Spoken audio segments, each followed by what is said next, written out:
Hi everyone, welcome to Newcastle versus Barnsley Preview 1, where we're going to be looking at the opposition in today's video whiteboard coming up tomorrow. So let's begin what we normally begin on previews, as you all know now. Let's get up the last 6 games what Barnsley have been playing, so here it is.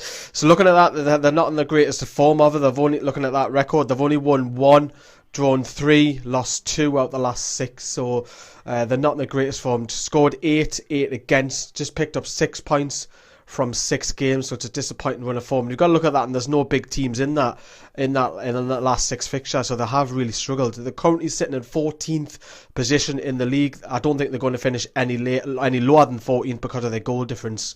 Top scorers: Winnall's on 11, Watkins on 10, Bradshaw's on 8.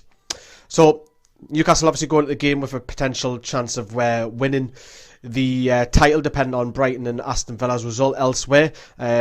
Barnsley want to come up and spoil the party, so to speak, and this is the lineup which they lined up against Burton on their 1-1 draw. So they went with Davis, Jones, Jackson, MacDonald, Elder, Scowen, James, Moncur, Kent, Bradshaw and Watkins. Now it's probably I don't think there'll be too many changes. We know that Adam Armstrong is obviously on the books of Barnsley on loan. He's ineligible to play against Newcastle because obviously being a lone striker. He's got 6 goals so far this season with 4 assists so far.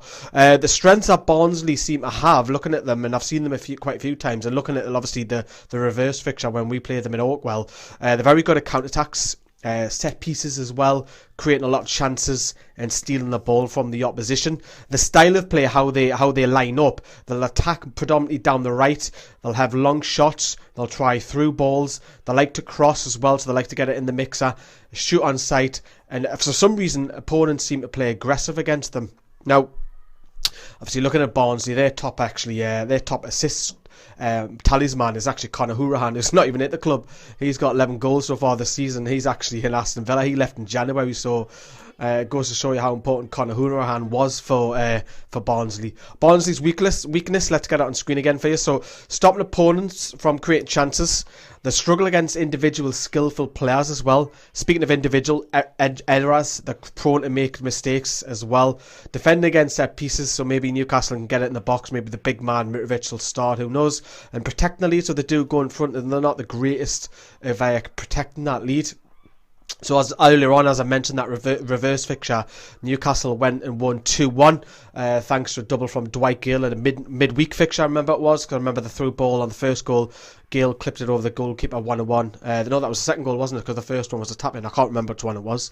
We might win the trophy, who knows? But, the priority was to get promoted. That's the main thing. We're up. And I think Barnsley will be a celebration. Obviously, the players will have a lap of honour afterwards as well.